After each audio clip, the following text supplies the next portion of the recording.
look, from my point of view, I can say trillion a year for 14 years, checks won't bounce. That works. The government can afford it, so to speak. Against them. Warnock and Abrams are against reparations. No, they're not. Wait a minute, please. They go against, and they talk about other subjects. They bring up other people. My friend Marcel Dixon ran against Clyburn in South Carolina. There's a video, you can go on this page. He asked him directly. Ignored the question. That's a problem. Even if you can't get him, use your bully pulpit to talk about him. These candidates don't do it. The other thing that I have is, and I'm a realist. I'm not on either side of the aisle. I'm an independent. I do it based on person, not party. My biggest issue is our people don't get tangibles, and they never give us anything specific. It's always people of color, minorities, Indians this, Indians that. Nah, that's a problem. We have to address it because 95% of people that look like me vote Democratic. It's about a symbolism and no action. That irks me. That's why you have a lot of people willing to stay home. They're like, what are they giving us? Nothing. The last thing I say is for anybody, go listen to the speech by Malcolm X, Ballad of the Bullet, which was 60 years ago.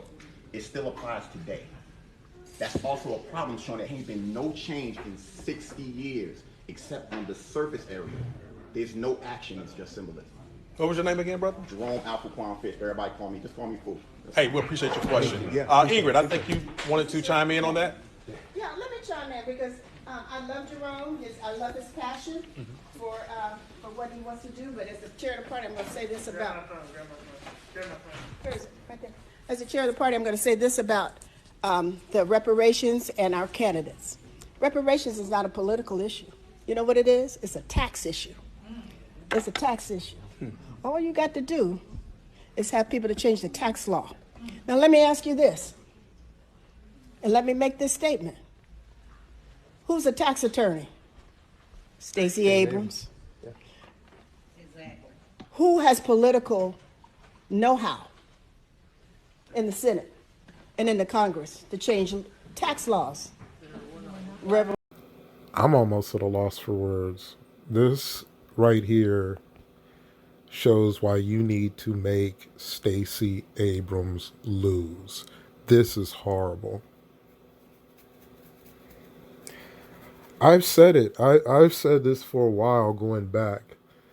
I'm a Democrat. I'm a liberal. But I am not blue no matter who. Like, my priorities, first thing is to break the caste system. That's the first thing. I think we can fix a whole bunch of other things that I'd love to see. I think we'd have a better immigration policy. I think we'd be able to deal with global warming better if we weren't trying to just ignore the caste system. That's the first priority. And you have the easiest argument in the history of politics. And you want to deflect to making it a tax issue. This is the easiest argument in the history of politics. You're in the reparations capital of the world, and you want to deflect into something it's not. From the point of view of a senator, this is not at all a tax issue. Reparations would be paid by the feds, Federal Reserves, it's printed dollars, greenbacks. We don't go and tax people to get those. We just print them. And then it becomes a matter of how does having all of this billions and trillions and quadrillions of dollars everywhere, what does that do to the value of the dollar? And the obvious answer, and people aren't, sound enough to say it because this woman didn't say it. She's deflecting into something it's not, because the obvious answer is sure, if you print $50 trillion and put it in one city, that city is not going to value the dollar much. And then things around that city isn't going to value the dollar. But when we're talking about reparations, we're talking about closing the racial wealth gap in a way that would drastically increase the black middle class and drastically decrease poverty. Now, I'm in favor of doing this over a long period of time.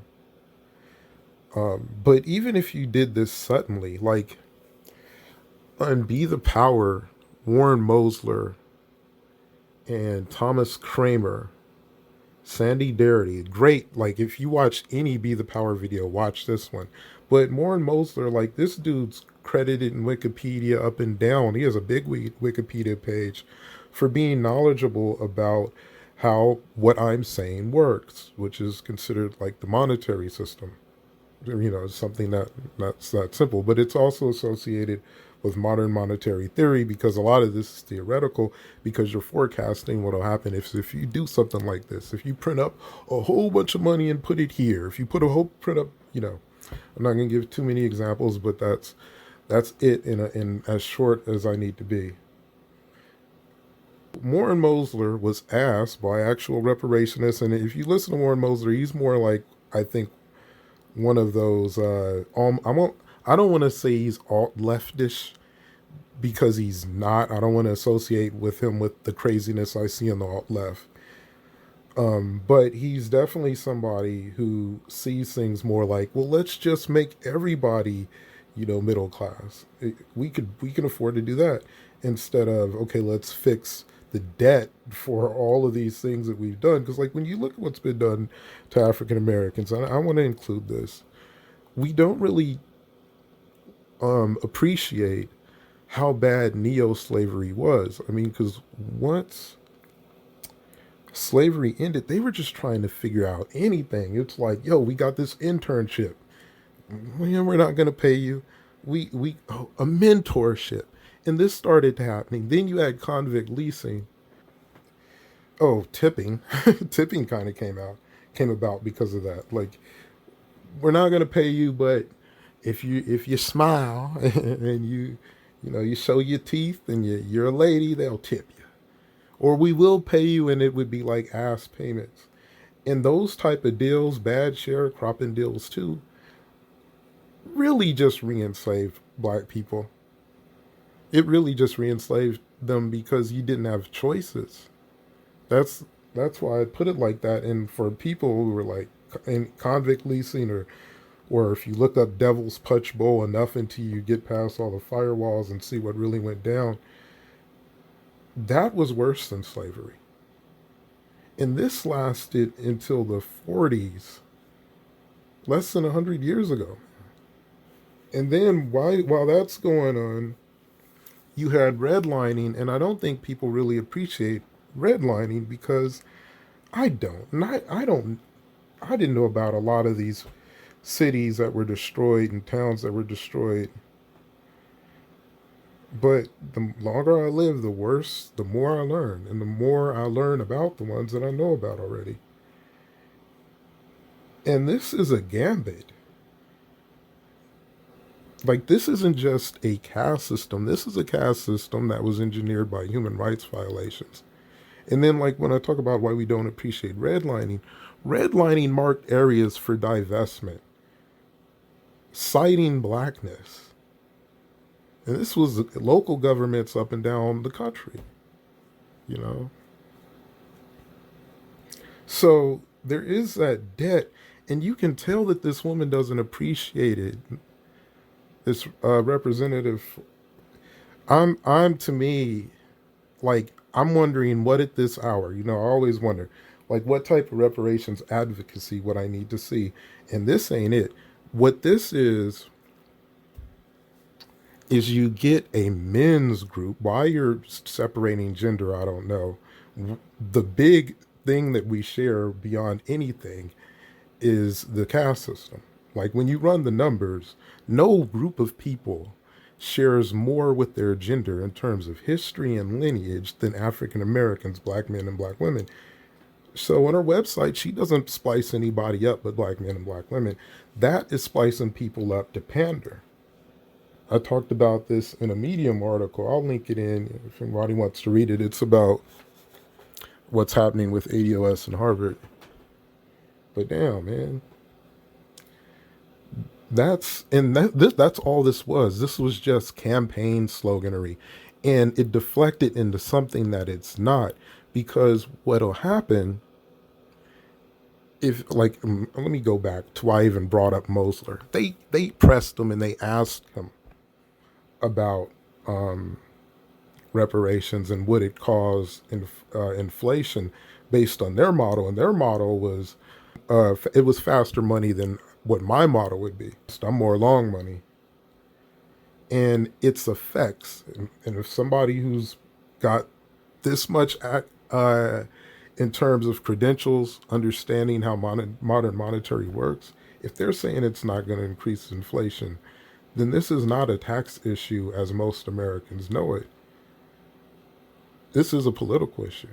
I would like to say this is what the repair is. I'm gonna do an appraisal on the damage, not just the wages, but that would go in there, right? And so now we would say, how do we build the rest of things? What would it cost to appropriate the resources to restore the Freedmen's hospitals, right? What would it be the financial or the human resource costs or the natural resource costs to fund like relocation? Because like many people were driven out of the South through domestic terrorism and government sanctioned violence, right? So if that's a part of that program, how do they go back to their states of origin and like inherit and access their birthrights? And because of the lack of time of access and being able to actually do that, what is the potential cost of subsidizing the infrastructure costs and the buildings and the construction and the city planning and development for this specific group who the government said deserve these things, and this is what it was going to take to integrate them into America. And we all know the history that it never happened. So my thing is, let's get that done.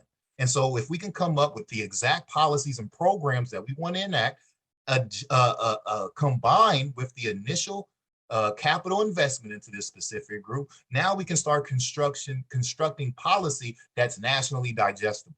All right. So that's my biggest concern, is to actually get something that can be passed and that can be sustainable for multiple generations. And I appreciate, that's why I want to have the conversation with you all, because I appreciate the work that y'all have done. Dr. Dirty already knows how near and dear his work is to our heart. And I really want to bring in someone who's been in, the monetary operation side to talk about feasibility and practicability. But I really need us to come together for the nation's sake and for like the plight's sake on how do we construct a policy to reflect these things that the nation can get behind and say, yes, this is what reparations is supposed to do. Okay, well, look, from my point of view, I can say trillion a year for 14 years, checks won't bounce. That works. The government can afford it, so to speak. Checks won't bounce. That works. The government can afford it, so to speak. It's not, undue hardship on the government. Okay, well, look, from my point of view, I can say trillion a year for 14 years, checks won't bounce. That works. The government can afford it, so to speak. It's not, undue hardship on the government. And so would that be like a part of like the regular financial, the regular national budget, like the DOD spending and Medicaid, Medicare? Just add it to the budget like you'd add military or anything else. And it's a knowledge issue, because what you're doing is you're printing the money. If you're doing it long, even if you're doing it short, you can have a budget that doesn't increase. You can have a budget that runs a surplus. It's not a major part of the budget to where, oh no, we got to tax people to get more money. And actually what you would do is when you tax people on a federal level, you're destroying money. And you're doing that to decrease the rate of inflation, to make money more scarce so it's worth more.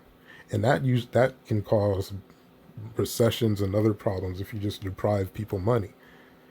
And it can cause like a reverse inflation, because you'll have scarcity in products and the value of the products will go up, and it's just a terrible market. It's kind of similar to what we're going through now. But I think, and I can go back to the Great Depression. I think had we done 40 acres and a mule, it would have prevented the Great Depression.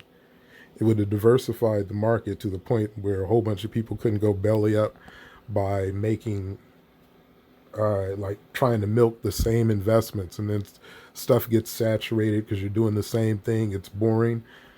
And you had this big drag on the economy to maintain this caste system. But this is horrible. This is why I hope Stacey Abrams loses. This adds nothing. Like, she adds nothing. We need to make examples out of politicians because of these reasons. Like, her rep either is just bullshitting to put a spin on it to say, yeah, but Stacey knows Texas and she's got experience, and either she's bullshitting or she's incompetent. And that's how you addressed reparations. Where we got to look at you as like, either this woman is stupid or she's trying to shit me. There's no other, because she was way off just to sell Stacey. So either she doesn't know what she's talking about, so she's way off, incompetent, or she knows and's like, yo, this is the best way I can sell it. And really, maybe I'm wrong, it's not either or, it's both. Because look, if you really like, I'm going to play not even devil's advocate. I'm just going to be the devil. Let's say I wanted to lie to black people and pretend that I was going to do reparations only to betray them, and I didn't believe in it or whatever. What I would say is that I would just talk about how, yeah, we need to do something. I would be very flat about the legacy of slavery. We need to do something about that. That put us in a hole, and it looks like we might need to do this to pull it out. So I would just be very flat platitude. I would say all the little things that I need to say, and I would not have passion, because I don't know, maybe I can't front foot bullshit by people like that. So I'm just saying, like, if I did it, it would just be very flat. God, I can't even be the devil. I'm just not. I'm too good of a person. I can't even do it. Like, I don't think there's a way you can do it. I don't think there's a way that she could have faked it without looking like a complete ass, because we're past the point of no return. Like, this is the final sacrifice. We have to force some of these people who we otherwise might dig. Like, I remember Reset Race did the video where For Harriet was just oogling over this black woman who doesn't have a perfect body, and it's like, and has her natural hair, and like, oh my God, and then just completely dump any type of quid pro quo politics. I'm like, no, these are not. And then if you saw her dancing recently, go Stacey, go Stacey. I'm like, I don't understand why you treat politicians as people that are anything but, in our cases, bad employees with a bad track record who aren't getting the job done. I'm not about to celebrate that somebody can do a half-assed dance. Why? I wouldn't do that to just the average person on the street, but I'm talking about you're all celebrating and looking up to people who are not doing the job, because you can't run a caste system like this without help from the left party. You can't do that without a whole bunch of culpability on the left. And the reason why I know this is at least 10% of Republicans are in favor of reparations.